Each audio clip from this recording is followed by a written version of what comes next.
Hola chicos, ¿cómo están?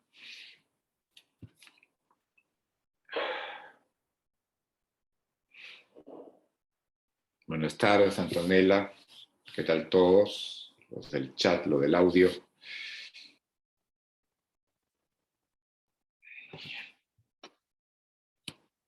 ¿Qué tal, Sebastián? ¿Qué tal todos ahí? A ver, vamos a esperar. Bueno, esperemos un minuto más y ahí empezamos la sesión.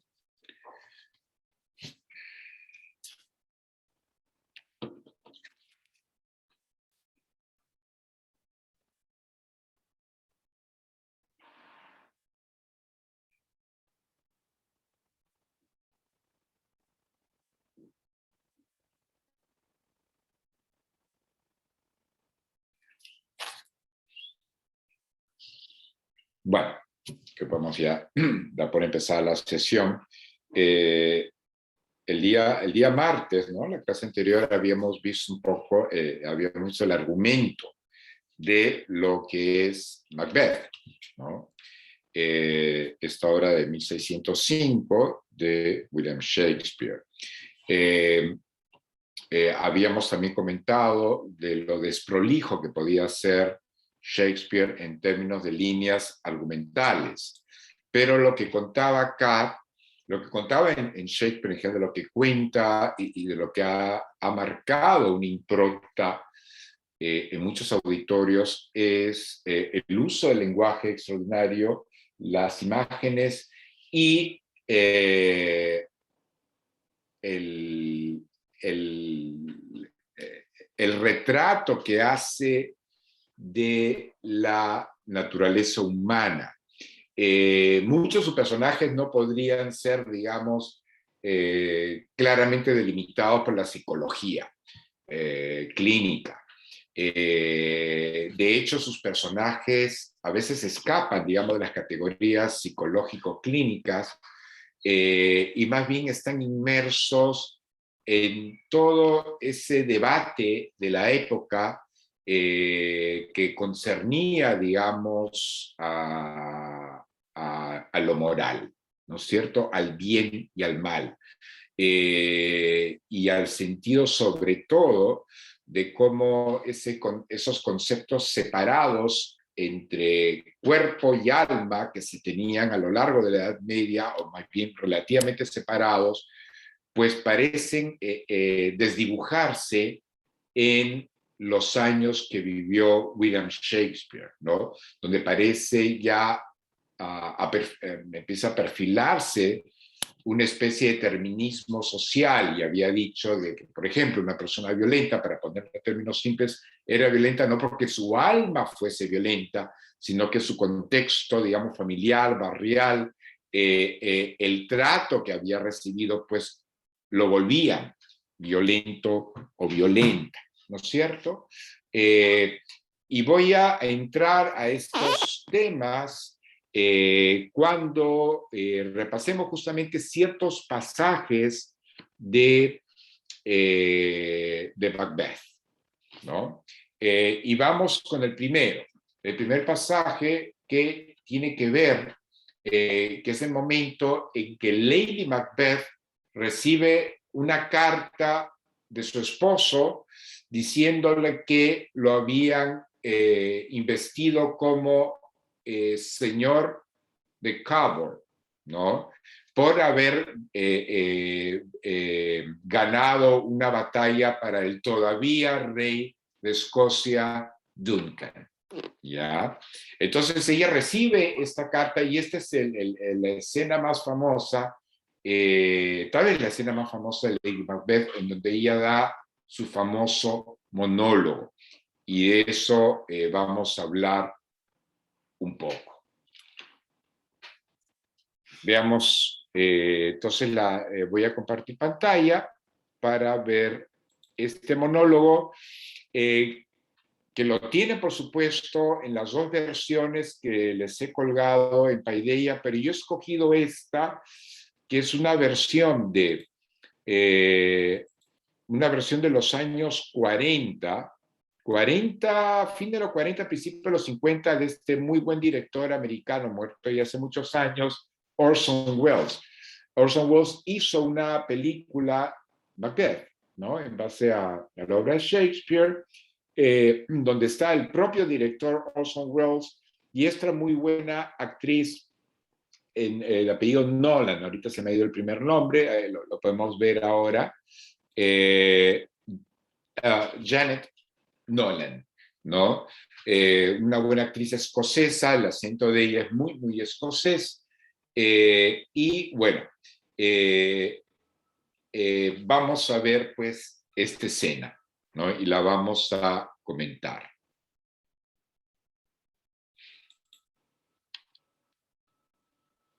El personaje de la derecha es Macbeth, ese es el propio Orson Welles, ¿no? Vamos a escuchar la carta que está recibiendo Lady Macbeth, ¿no? En la versión teatral es el personaje que hace, el actor que hace de Lady Macbeth. Recordemos que todos los actores de la épica isabelina eran hombres. El actor que hace Lady Macbeth lee en voz alta la carta que le envía Macbeth a su esposa, ¿no? Solo que acá en la versión fílmica estamos escuchando a Orson Welles diciendo en voz alta lo que le está o lo que tiene ya escrito a su esposa, a Lady Macbeth. Vamos a ver. Have I thought good to deliver thee, my dearest partner of greatness, that thou mightst not lose the dues of rejoicing by being ignorant of what greatness is promised thee. Lay it to thy heart, and farewell.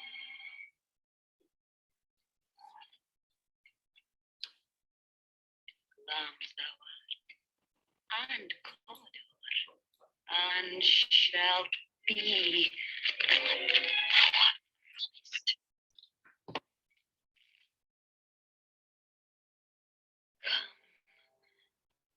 You spirits that tend on mortal thoughts, unsex me here, and fill me from the crown to the toe, top full of direst cruelty. Make thick my blood, stop up the access and passage to remorse, but no compunctious visitings of nature shake my fell purpose, nor keep peace between the effect and it. Come to my woman's breasts, and take my milk for gall. You murdering ministers, forever in your sightless substances you wait on nature's mischief. Come, thick night, and fall thee in the dullest smoke of hell. At my keen knife see not the wound it makes, nor heaven peep through the blanket of the dark to cry, hold, hold. This have a... Les quiero hacer una pregunta antes de comentar nada sobre esta escena, este monólogo. ¿Hay algo que hayan visto en este monólogo que les pueda decir de lo que es ser actor o es ser actriz, sobre la actuación en sí?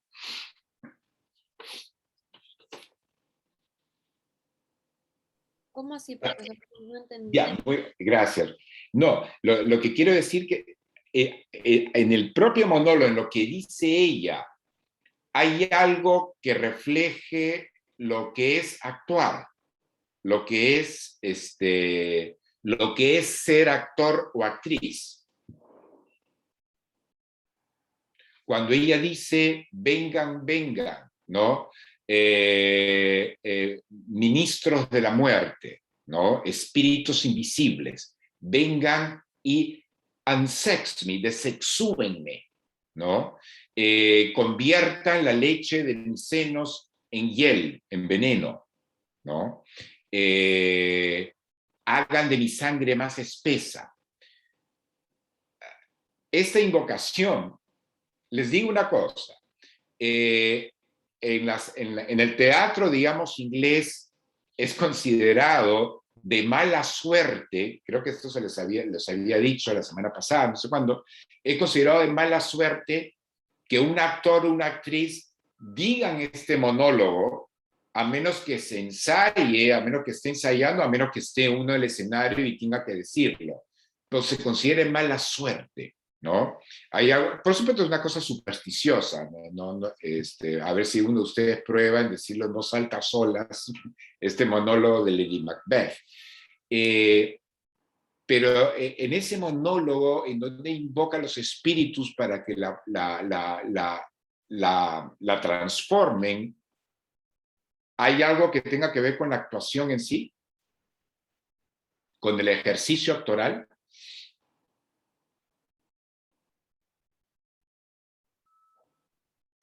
Bueno, no lo sé. Podría ser el hecho de que en su actuación ella esté recurriendo a sentimientos porque de lo que representa ser mujer y de repente por ahí está practicando la actuación que es cuando trabajas con tus sentimientos y ya no con otras cosas. O sea, esa clase de ejercicios que a nosotros, en nuestro caso, no nos han pedido trabajar, ¿no? O sea, recurrir a pensamientos malos que te hayan pasado, así. Claro, Gismar, ponte que tú eres actriz. ¿Tú Ya. eres actriz o no eres actriz? Por ahí sí eres, ¿o Sí, sí, no? sí. ¿Eres actriz? Bueno, estoy estudiando actuación, pues. Gismar, tú imagínate que tengas que hacer, perfecto, tú imagínate que tengas que hacer una escena donde tengas que ser horriblemente cruel con un niño. Ya. Tienes que hacerlo. Imagínate que hagas de una mala madre o una hermana mayor horrorosa, horrenda. ¿Ya? ¿Cómo haces? Y tienes que ser cruel con el niño. Bueno, digamos, al niño actor no le va a pasar nada, y no es que tengas que matar realmente a un niño, pero tienes que emitir un discurso muy duro, o con cualquier persona, digamos. Estás frente a otro actor que está haciendo de un personaje que está sufriendo y tú eres cruel. Bueno, yo me enfocaría en mi acción para que ¿Ya? y utilizaría estrategias. Y por ende, en lugar de pensar en querer hacer sufrir a un niño, me concentraría en la acción, que es conseguir que Macbeth se convierta en rey de Escocia. Y creo que por ahí no, o sea, no influiría mucho en mis sentimientos, o sea, En este caso, tus sentimientos te ayudan poco, pero sin embargo, bueno, después justamente la otra semana ya voy a hablar un poco del método, ¿no es cierto? El famoso método de Stanislavski que seguramente tú has más que escuchado. Hay la acción, efectivamente, y por tener un objetivo, que en este caso el objetivo de Macbeth es hacer que su esposo sea rey de Escocia, no importa qué, ¿no? Pero justamente para conseguir ese objetivo, ella tiene que transformarse, o sea, ya estoy hablando del personaje Lady Macbeth, le pide a los espíritus de la noche, ¿no? Que, eh, eh, eh, que espesen su sangre, que la desexúen, ¿no? Unsex. Shakespeare se inventa este verbo que no existía en inglés, que era unsex me, ¿no? Él lo hace adrede, ¿no? Desexúame. Y voy a hablar ahora sobre la cuestión hombre-mujer también acá. Y Maje, cuando tú dices, y acá estoy viendo el chat, cuando tú dices expresiones de asco, palabras que demuestren disgusto, digamos, efectivamente la actuación durante muchos siglos tuvo que ver con la gestualidad. Puedo yo no sentir mucho como actor o como actriz, pero mis gestos sí tienen que transmitir ciertas emociones. Y recuerden las máscaras, ¿no? del teatro griego, de cómo empezó el teatro en los momentos de rituales, donde los bailarines se ponían máscaras de animales para que sean poseídos por animales, los animales del bosque, ¿no es cierto? Y en cierto modo, el actor o la actriz tiene que ser poseída o poseído por su personaje. Es el monólogo de Lady Macbeth es el monólogo que puede hacer una actriz, digamos, como pidiéndole a los espíritus de la noche que la transformen en esa Lady Macbeth. Lo que hacía Shakespeare muy frecuentemente era apelar a lo que se llama el metatexto, ¿no? El metatexto es un texto que habla sobre otro texto. Por ejemplo, en Hamlet tenemos que el propio Hamlet le dice a un grupo de teatro, ¿no?, que interprete la muerte de Gonzaga, pero la muerte de Gonzaga es idéntica a la muerte que sufrió su propio padre. O sea, quiere que lo que hace Hamlet es hacer que una obra teatral dentro del teatro, ¿no?, es como una caja, como una muñeca rusa, donde hay una muñeca más chiquita y afuera hay una muñeca más grande. Lo que hace Hamlet es decirles a esa muñeca chica, a ese grupo teatro chico, que interprete una escena que se dio en la realidad de la ficción, se dio en la realidad y replique el cómo Claudio, el tío de Hamlet, mata al rey de Dinamarca, el padre de Hamlet, ¿no es cierto? Eso le llaman metatexto. Es decir, otro ejemplo de lo que es un metatexto es una cosa mucho más sencilla. Yo estoy, por ejemplo, leyendo un discurso ante un auditorio y cuando estoy leyendo el discurso, digo ahí y leo en voz alta: espero que este discurso me esté saliendo bien, espero que este discurso sea interesante para ustedes. Cuando digo, espero que este discurso, ya estoy en otro plano de lectura, estoy haciendo un metatexto. Mi texto está aludiendo a mi texto, ¿no? Un texto alude a otro texto. Eso es metatexto, más allá del texto. Eso es lo que hace Shakespeare continuamente. Y Shakespeare estaba pensando, siempre piensa en la actuación. En Hamlet todo el mundo se engaña, todo el mundo finge. Acá también Lady Macbeth está esgrimiendo un discurso que podría ser el de una actriz profesional, ¿no?, que le pide a los espíritus de la noche que la transforme, ¿no?, que convierta su leche, la leche de sus senos en hiel, en veneno, ¿no? Esa es la lectura que se le puede dar al monólogo de Lady Macbeth, pero también hay otras lecturas posibles al monólogo de Lady Macbeth.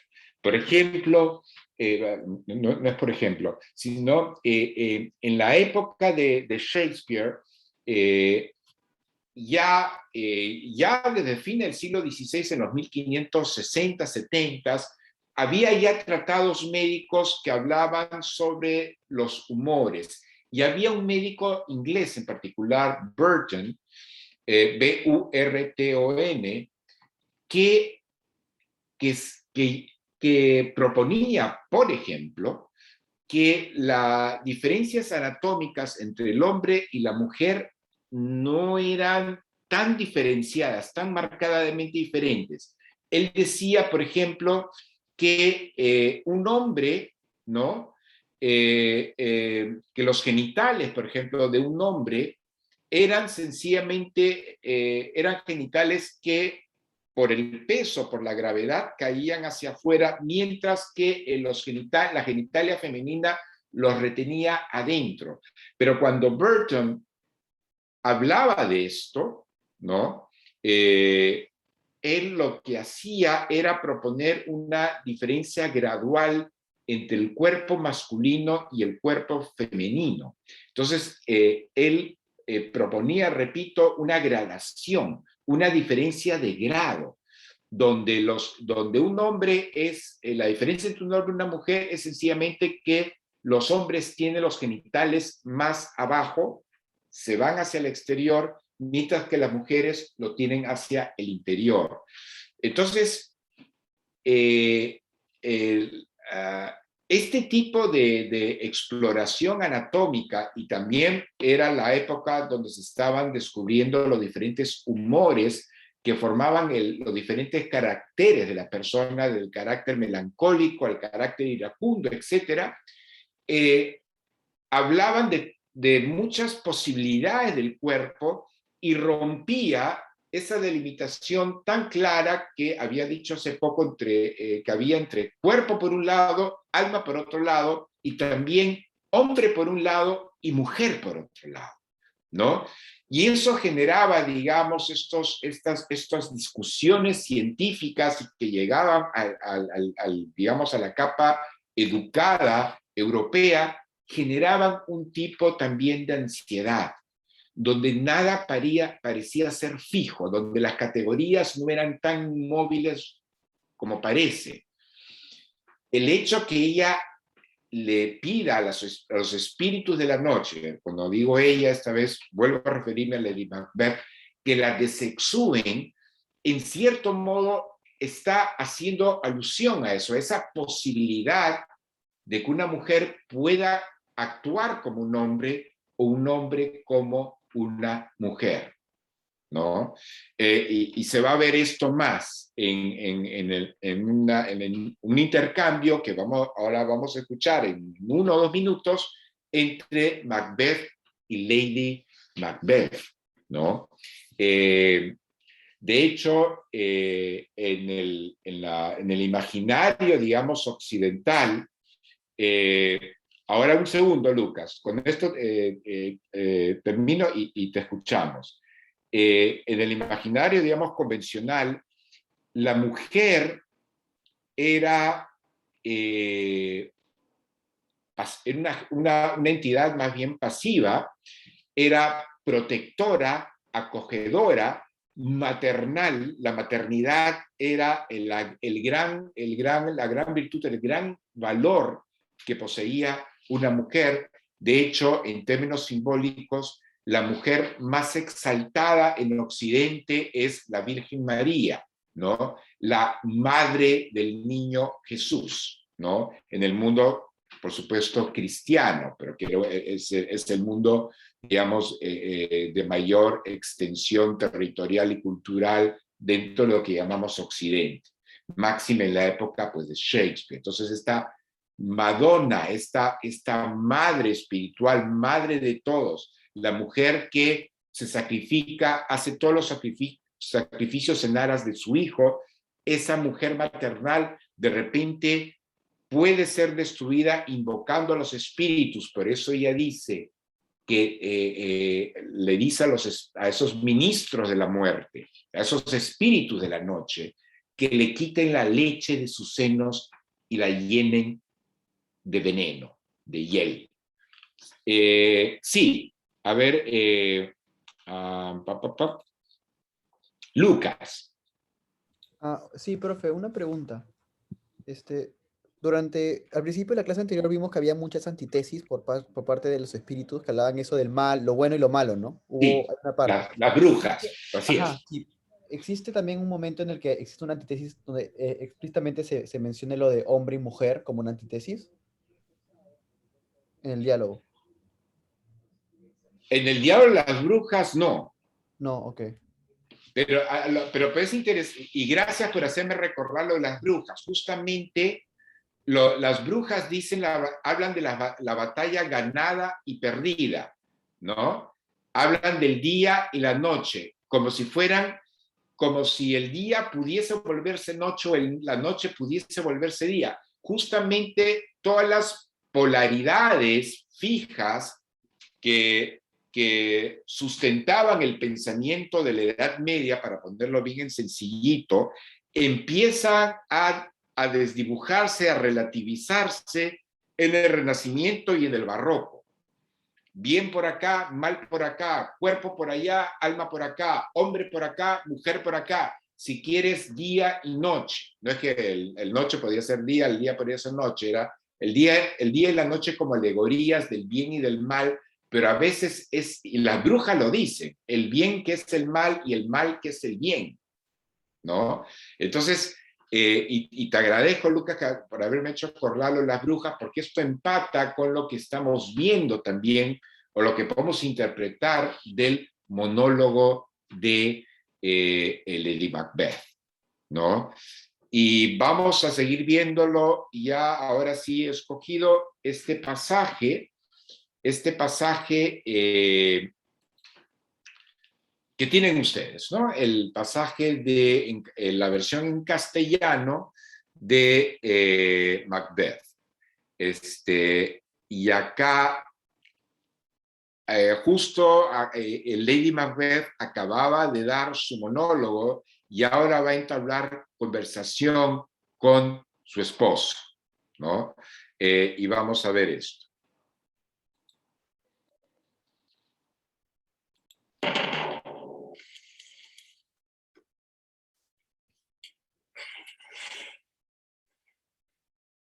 Ahí están los esposos Macbeth. Glenis, Cawdor, más grande que ellos por un salvaje deseo futuro. Tu carta me ha transportado más allá del oscuro presente. Ahora estaba soñando el porvenir. Duncan llega esta noche. ¿Y cuándo parte? Mañana. Tal se lo propone. Jamás verá el sol ese mañana. Cállate. Tu rostro es un libro abierto, donde cualquiera puede leer extrañas cosas. Extrañas y horribles. Para engañar al mundo, parecer como el mundo. Lleva la bienvenida en los ojos, en la lengua y en las manos. Y preséntate como una flor de inocencia. Y tus obras serán la serpiente que se oculta en la flor. Fíjense esas alusiones actorales constantes, ¿no? Finge ser la flor, pero serás la serpiente también escondida en la flor. En todos lados siempre hay la cara oculta, ¿no? El engaño. El mundo, y también acá cuando ella dice el mundo, y es en la versión original The World, efectivamente el mundo era el espacio del engaño, del ilusorio. Esto ya tenía siglos en la conciencia, digamos, del occidental, traído tal vez y muy probablemente de las filosofías asiáticas, donde el mundo es ilusión, el mundo es maya, ¿no? Es un velo que engaña. Y ella dice, sé como el mundo, sé engañador como el mundo. Un segundo, voy a... está con mi celular.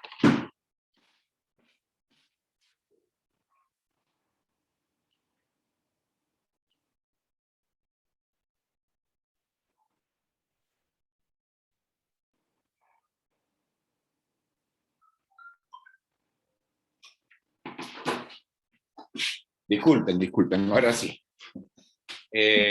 Decía, ¿no? Que también, cuando ella hace alusión al mundo, hace alusión, digamos, al mundo concebido como el espacio del engaño, como el terreno del diablo, ¿no? El mundo como opuesto al cielo, ¿no? El diablo te tienta, te ofrece todos los placeres del mundo, ¿no? De ahí viene también la palabra mundano, ¿no? Una persona mundana es una persona que se adhiere a los placeres, digamos, terrenales y olvida aquellos elevados espirituales. Y ella le dice, sé como el mundo, engaña, ¿no? Este es el rey. El amor que nos persigue es con frecuencia un tormento para nosotros. Y sin embargo le damos las gracias porque es el amor. Quiero deciros con esto que vuestras atenciones me atormentan porque nunca correspondo como debo y que quiero recibirlas, sin embargo.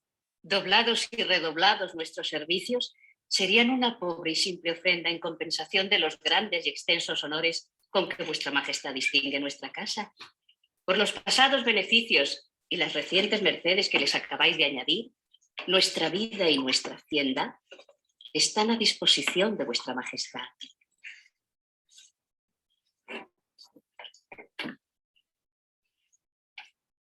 ¿Dónde fue vuestro esposo?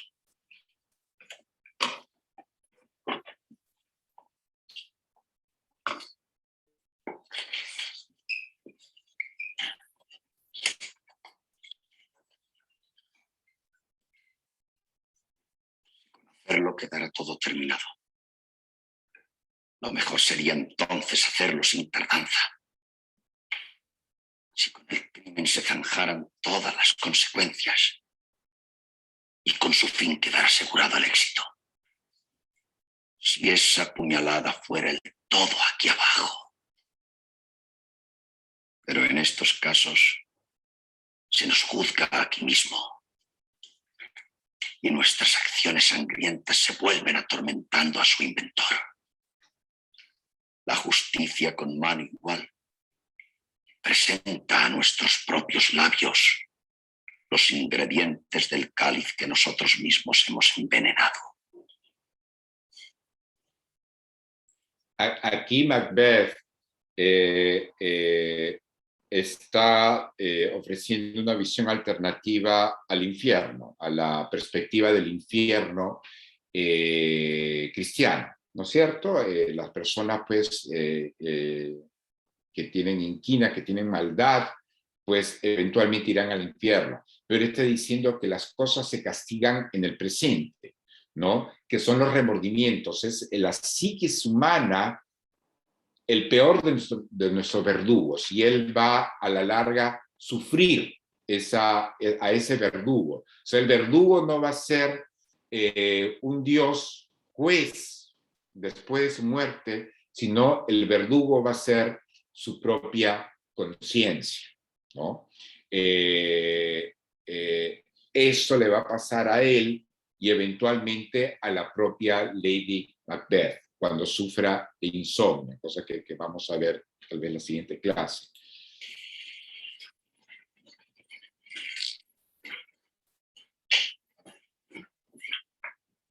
Está acabando de cenar. ¿Por qué te retiraste de la sala? Ha preguntado por mí. Todos te han visto salir. No debemos ir más lejos en este asunto. Soy su pariente y está bajo mi techo. Yo debiera cerrar las puertas al asesino y no tomar en mis manos el puñal. Estaba ebria entonces la esperanza de que alardeabas. Duncan ha usado tan dulcemente de su poder, tan intachable ha sido en sus altas funciones, que sus virtudes clamarían como trompetas angélicas condenando el asesinato. Y la piedad, semejante a un niño recién nacido cabalgando desnudo en el huracán, revelaría la acción horrenda a los ojos de todos los hombres, hasta arrancar lágrimas al mismo tiempo. Tu esperanza era un sueño, y al despertar ahora contemplas tan solo las ruinas de lo que supiste mirar tan arrogante. Acaba de colmarme de honores y ha adquirido una reputación de oro para toda clase de gentes que quisiera conservar como es todavía, en vez de encenagarla tan pronto. Prefieres vivir como un cobarde en tu propia estima, dejando que un no me atrevo vaya detrás del yo quisiera. Me atrevo a lo que se atreve un hombre.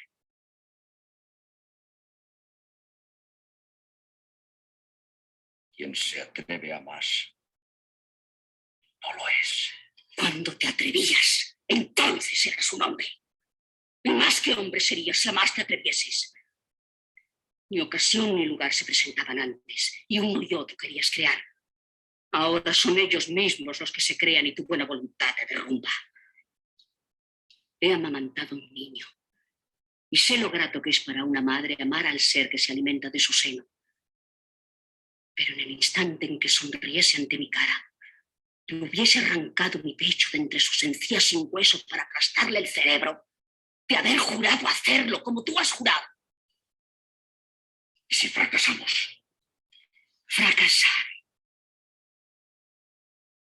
Cuando Duncan esté dormido, yo embriagaré con el vino y la orgía a sus dos chambelanes, de tal modo que, saturados de bebida, caigan en un sueño de puerco semejante a la muerte. ¿Qué no podremos llevar entonces a cabo con el indefenso Duncan? ¿Qué no imputaremos a sus dos oficiales? ¿Quién cargará con las culpas de este crimen?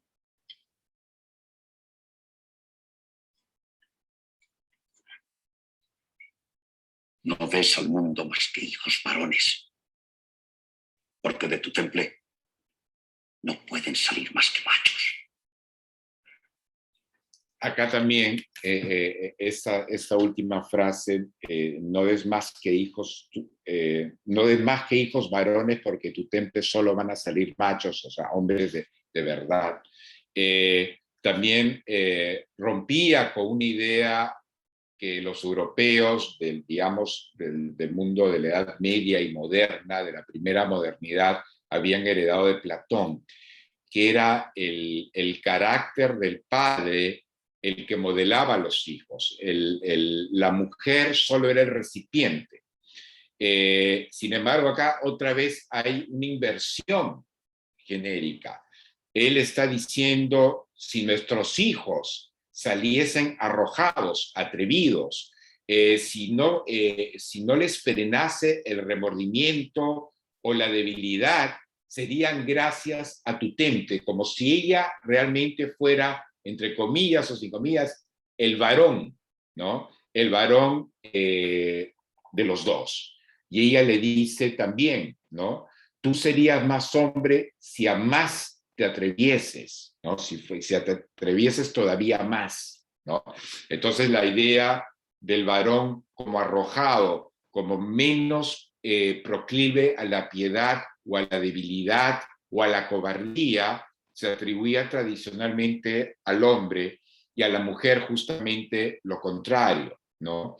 La mujer como débil y cobarde por un lado, pero también acogedora y protectora, sobre todo con los débiles y con los niños, por otro. Y ella no duda en decirle, si yo tuviera he amamantado, he experimentado ese amor que siente una madre por un niño que bebe de su pecho, ¿no? Pero aún así, si me hubiera prometido lo que tú te has prometido, ¿no? Yo no dudaría en aplastar, en destrozar a ese niño que me mira sonriendo, ¿no? Es una imagen espeluznante, ¿no?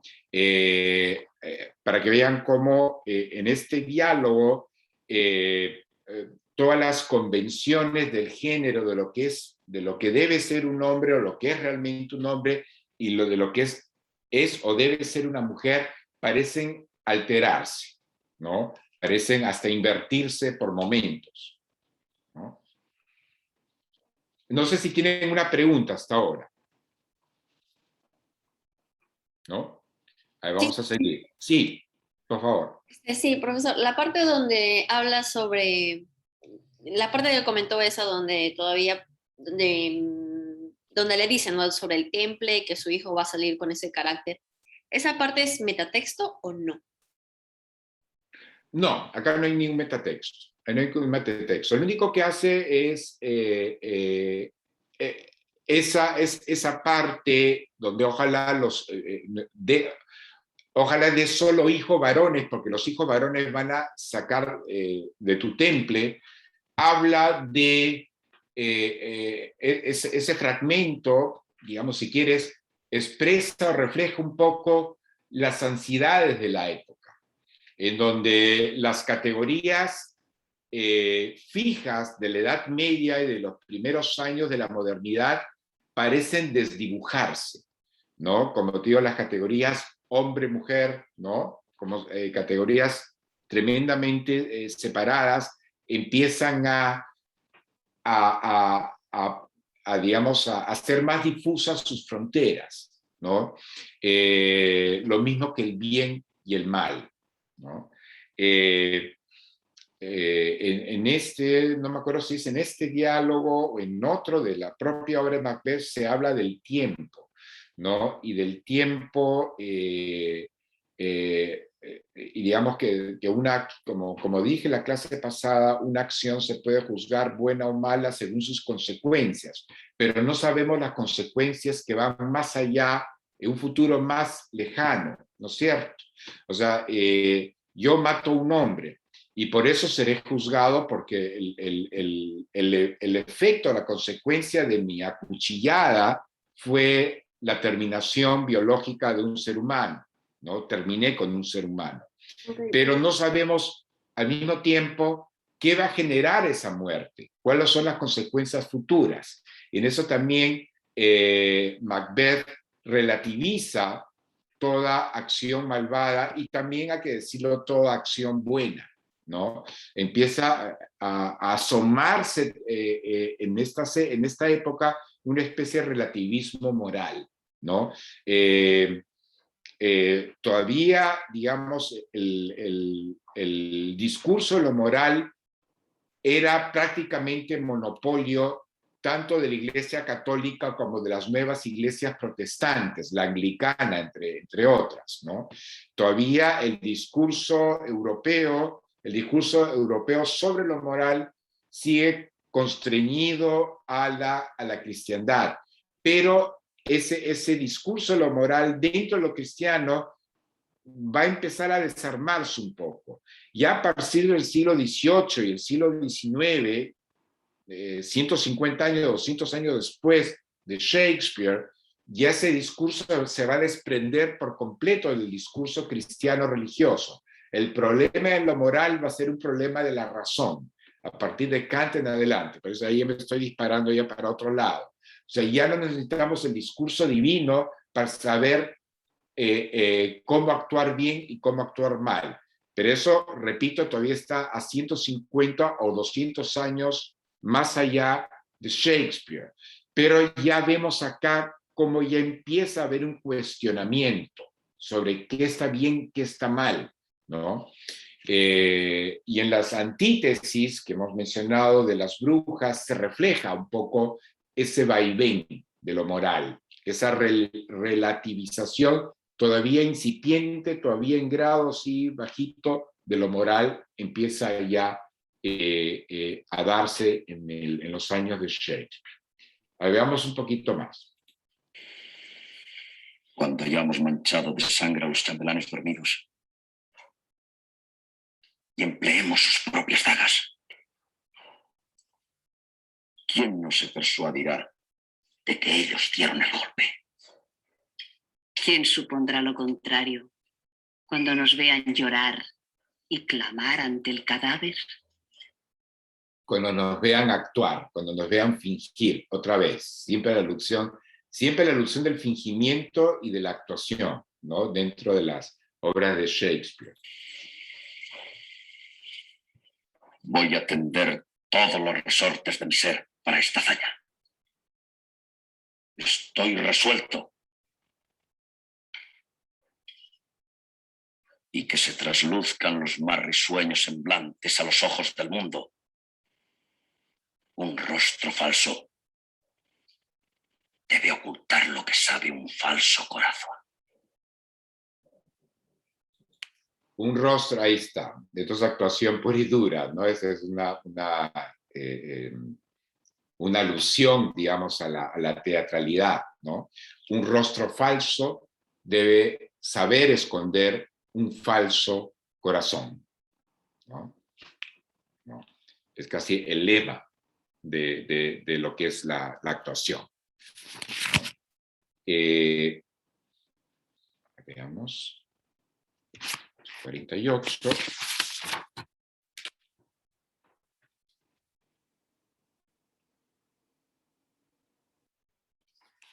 Ahora vamos un segundo, al texto. Ahora sí vamos un segundo, voy a dejar de compartir y voy a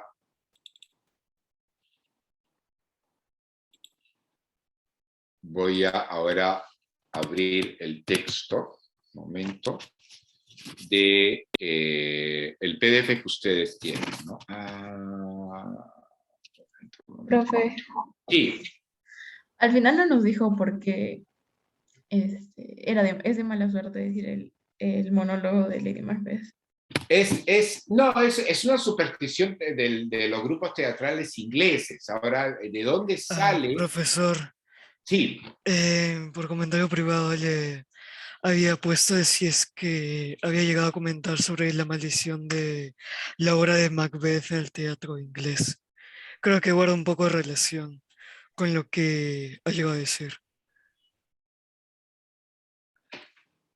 no entiendo no sé, tu comentario. O sea, no sé si usted llegó a hablar sobre la maldición de la obra de Macbeth en el teatro inglés. No sé de ninguna maldición. Lo único que conozco es esta superstición teatral, pero eso no significa que un actor, una actriz, digamos, no vaya a recitar así en juego mientras está haciéndose un sándwich de huevo en su cocina, por ahí se le da por recitar Lady Macbeth. O sea, No sé qué digo maldición. porque yo recuerdo que em, o sea, en los análisis del musical de Hamilton, que es reciente, sobre uno de los padres fundadores de Estados Unidos. Sí, Bueno, hay un punto que llegan a mencionar a Macbeth, y justamente ahí es cuando todo como que parece derrumbarse para el protagonista, que es Alexander Hamilton. Así que, o sea, ahí puedes hacer alusión a que como que el nombramiento de Macbeth como que trae algo malo. Y creo que eso también se aplica en las demás obras teatrales. No sé. ¿De más obras de quién? ¿Del propio Shakespeare? No, o sea, en sí teatro, bueno, Hamilton es una obra estadounidense, pero busqué un poco en internet ahorita y decía más también o sea, nombraban más que nada el teatro inglés. Creo que tenía Ya, que ver con la brujería o algo así. ya, no sé a qué te refieres. Para empezar, no he visto la obra musical sobre Hamilton, ¿no? El presidente de los Ujú. Estados Unidos. No fue presidente, fue solo un padre fundador. Ya, ya, bueno, creo que la casa de Hamilton está en Nueva York, está Ujú. en lo que es pero eso es otra cosa. Muy gracioso porque tengo que confesar que en este momento estoy en Nueva York y estaré a 3 kilómetros de la casa de Hamilton, de manera coincidente. Pero no he visto la obra de Hamilton, o sea, no sé a qué se refiere la obra de Hamilton con respecto a la O maldición sea, de solo Macbeth. era un comentario extra en relación a esto. Ya, ya, Sino, no, sí, pero bueno, no, te agradezco, me da curiosidad a ver si por ahí averiguo cuál es la maldición de Macbeth, no, de la obra Macbeth, imagino. No sé cuál es. Y volviendo a la... encontré, Sí, espera un momento, profesor, disculpe por interrumpirlo. Encontré un artículo de ABC que guarda relación. ¿y qué dice el artículo? O sea, Eh, ahorita lo acabo de encontrar. este es me lo estás Aquí enviando ahora. le he puesto por el chat para que mis demás compañeros también lo vean. O sea, yo creo que, de hecho, desde el inicio del curso quería llegar a Macbeth para ver si es que podíamos llegar a abarcar por un momento ese tipo de información. No sé, ese dato. Tendría que leerlo ahorita, bueno, ya me entró el escozor de la... no sabía, por favor, que me está yendo de anuncios, espérese. Bueno, pero bueno, entonces vamos a ver el enlace que has puesto del chat. Ay, caray, pero es pura ventanitas. Me sale pura ventanas. Eh, En fin, ahora voy a leer, te agradezco lo del enlace, ahora voy a leer, ya no hay tiempo para que lo lea ahora con ustedes, este texto, me da curiosidad, creo que, bueno, ahora después ya lo leeré. Creo que se trata, por lo que estoy leyendo, así a vuelo de pájaro, se trata de un actor que hizo de Macbeth, dice que se murió de repente. A eso se refieren, a un hecho que ya no tiene que ver con el pobre William Shakespeare, ¿no? Sino tiene que ver con la muerte, no sé. Ahí está ya para que cada quien lea la actuación. Volviendo a la pregunta, a la original, no sé, también hablando de supersticiones, no sé a qué se debe la superstición de Lady Macbeth. ¿Será que es...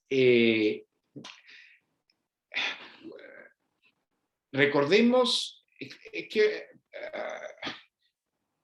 cuando uno lee esa, cuando un actor o una actriz, ya modernamente, pues Lady Macbeth es interpretada por mujeres, cuando uno lee, o cuando una mujer lee este monólogo de Lady Macbeth, ¿no? A solas, imagínense leerlo a solas, hagan la prueba de leerlo a solas, sobre todo las chicas, las que me están escuchando, las mujeres que me están escuchando, leerlo a solas en voz alta en su cuarto y creyendo esas palabras, por más que solo sean palabras, invocaciones, ¿no es cierto?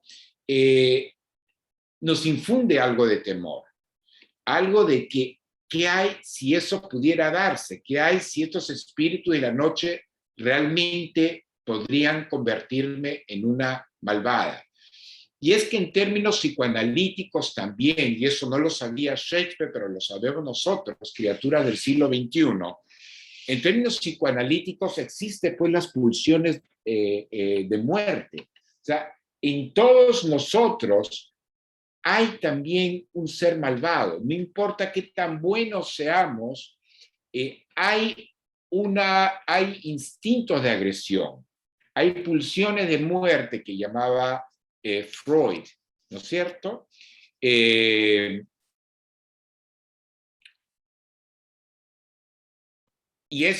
Digamos, a ese instinto, digamos, de agresión es al que aluden muchos de los personajes de William Shakespeare, ¿no? Va a ser famosamente también Ricardo III, un personaje terrible, que hizo asesinar a sus propios sobrinos, ¿no? Basado en un hecho real, ¿no? Los famosos niños, estos dos niños que fueron llevados a la Torre de Londres, estuvieron encerrados 2 o 3 años y de ahí el tío los hace matar una vez que ha muerto el padre de ellos, ¿no? Ese es Ricardo III, que es una obra famosa también de William Shakespeare. Entonces tiene estos... Shakespeare digamos, ha hecho conocido por estos villanos fabulosos, ¿no? Está Iago también, que convence a Otelo para que mate, de puros celos, mate a su esposa, pues, Desdémona, ¿no? Entonces, con esto termino, con esto redondeo, para que vean cómo ya antes de Freud, del psicoanalista, ya se percibía, ya muchos escritores, muchas sensibilidades ya percibían ese lado luminoso y oscuro que hay en todos y cada uno de los seres humanos. A Dostoyevsky, el escritor ruso del siglo XIX, escribió pues Crimen y Castigo, ¿no? Que es la historia de un hombre que entra a la casa de una mujer vieja para robarle, pero la mujer se despierta y él la mata, ¿no? Y hay toda una historia de esa novela, tiene que ver con todo el remordimiento de este hombre por haber matado a esta mujer mayor. Y una vez le preguntaron a Dostoyevsky que cómo él hizo para meterse en la cabeza y en la piel de un asesino. Y Dostoyevsky respondió: yo soy todas las víctimas y soy todos los victimarios. Soy todas las víctimas y también soy todos los asesinos. Como todos, somos un poco de todo. En todos nosotros está la víctima. Hay los lados bondadosos, los lados en que pensamos en el otro antes que en uno mismo, pero también en todos está estos instintos de agresión, de destrucción, del mal. También sabemos odiar, también sabemos envidiar, también sabemos resentir. Todos los hemos experimentado de alguna manera, en mayor o menor grado, con mayor o menor frecuencia según quién, pero todo está ahí. Y lo que hace William Shakespeare es desplegar todos estos distintos aspectos de la naturaleza humana, ¿no? Y lo hace pues a través de sus personajes y a través de los discursos de sus personajes, ¿no? De todas estas figuras alegóricas, metafóricas también, ¿no? ¿Alguna otra pregunta? Porque ya vamos a continuar, entonces, ya la siguiente clase vamos a leer un poco más algunos pasajes de William Shakespeare y de ahí paso ya a hablar sobre el método actoral, método de Stanislavski, antes de pasar ya a las dos últimas obras que nos quedan por ver, ¿ya? Entonces, nada, se cierra pues el telón, oscurece la noche, se hace espesa y pues cada uno los dejo con sus Profesor, sueños y su pesadilla. Sí. ¿Podría quedarme un ratito a conversar con usted? Unos minutitos. Sí, ok. Ok, entonces me despido de los demás y chau, chau, a cuidarse. Hasta luego, profesor, gracias. Chao, profe, gracias. Adiós. Chao, chao, Ismael. Hasta luego, Sebastián, a todos. Gracias, Lucas. Lo estoy haciendo. Ya, profe, lo que pasa es que algunas compañeras de acá estudiamos teatro, somos de la carrera de teatro y estamos yendo a la facultad. Estamos teniendo nuestra semana de plan piloto y tenemos que estar bien temprano. Hemos estado yendo toda la semana y tenemos que estar como media hora antes. Nuestra clase, por ejemplo, mañana empieza a las 10 y tenemos que estar allá a 9:30 porque tenemos que hacer las filas y por los protocolos de seguridad y todo ello. Sí. Y mañana tenemos la práctica, creo que es la número 3. Y bueno, nuestra comisión creo que va a empezar a las 8:30. Y nosotros se nos complica un poco porque como tenemos que salir temprano de nuestras casas mientras llegamos allá, pedimos permiso para llegar más tarde, pero nos dijeron que no. Entonces queríamos saber qué solución nos podía dar. O sea, mañana tiene la disyuntiva de qué o qué. O dar la práctica, mañana tiene la práctica calificada, ¿no? Sí. Ya. O dar la práctica calificada, o ¿cuál es la otra alternativa? No sé. No, pero lo del plan piloto no entiendo. O sea, ¿por qué no se quedan en su casa mañana a hacer la práctica calificada? Denle prioridad a eso. Ah.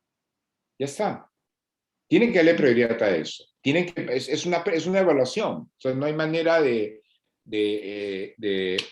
bueno, creo que se puede eliminar una práctica, pero no creo que quieran hacer eso. O sea, tienen derecho a dar la práctica. Y por dar la práctica, pues lo otro queda en segundo plano.